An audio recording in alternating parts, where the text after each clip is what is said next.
Hi, I'm Richard from Frozen Well. Welcome back to the 13th devlog for my game Ghost Blaster. If you're enjoying these devlogs, please hit the subscribe and like buttons. I really appreciate the support. Since last time, I've made quite a lot of progress with the game. To begin with, as anyone who's watched my live streams will know, I've now completed at least one room for each of the different room types that are going to be in the game. This means you can now play the game and navigate everywhere on the created map without getting stuck anywhere. Here you can see some of the various levels being created using these rooms on a zoomed out view of the game world. So whilst I need to create a lot more rooms and different hazards and enemies, having at least one of each room type means I can do a lot more work on the game loop. And from now on it's just going to be a case of adding to what I've already created.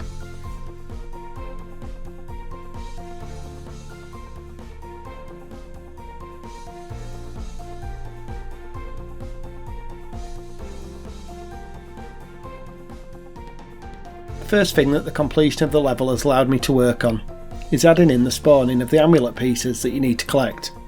There are 4 pieces to the amulet that are scattered across the level, and once these are collected then an exit portal is spawned and the player has to locate that to exit the level. Here you can see an edited playthrough of one of the randomly generated levels.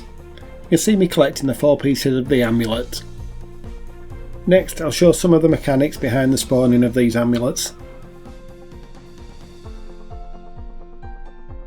So, to the logic of the amulets. The first thing that I needed to get the amulets working in the game was to add a bool to the room script, so that the room can be set to either have an amulet in it or not. Here you see that in the script. Next I needed to update the world generation script to randomly pick which 4 rooms will have amulet pieces in them, and set the bool that I added to the room script accordingly. To do this I generated a list of numbers, one for each available room. Then I randomly shuffle this list of numbers and then use the first 4 values from it to pick the rooms. I also keep account of how many amulet pieces I've added and use this number to set the ID of the amulet, so that we know which of the 4 pieces each piece is. I then added some code to the room spawning script that checks the bool to see if it's an amulet room, and if so, choose one of the points that I've placed in the room as suitable positions for the amulets. Then loops through all these points to try all but the one that has been chosen, and then spawning the amulet piece on the remaining point. Then after it's spawned I set the amulet ID number so that we know which piece it is. Finally, this is a script attached to the amulet pieces themselves. It has a variable that I set previously with the ID number, and then just sets the animation frame to this ID so it displays the correct piece. Then it has a method that deals with collisions and the player collecting the piece. So that's the full amulet collection system now working in the game. So having got this system in place, and along with all the completed rooms, it now allowed me to play the game from start to finish. I played through it quite a few times, but realised that the levels were quite large and I was getting lost. Therefore I decided that a map would be a great idea to add to the game, so that's what I'm going to work on next.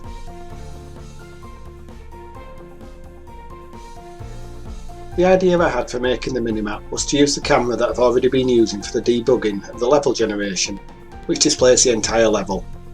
I'd hoped that I would just be able to choose the layers that this camera rendered, but this isn't an option in Godot with the 2D camera.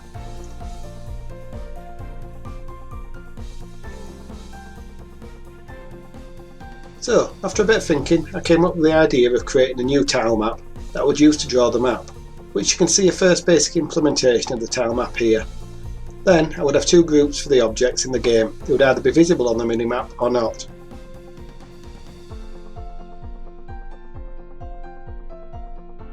I needed to set up 2 different viewport containers that would render the 2 different cameras in the game. I set the new map camera to render the same view as the main game camera, just zoomed out a lot further. You can see the code here that sets the minimap viewport to be the same as the game one, and also the new node structure of the game, with a main game node and 2 child viewport containers.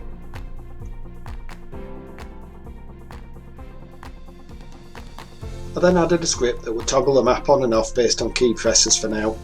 Obviously this is going to be a mobile game, so I'll have to do this with buttons on the UI, but for now, to get things working, button presses are fine. Here you see this script. There's basically 2 functions. The first one's for when the map button's pressed and one's when the map close button pressed. They both do the same things, just in reverse. They both set the game to paused, everything apart from the minimap, They then get all the nodes to show on the map and hide on the map, and loop through them, making them visible or invisible depending on what they need to be.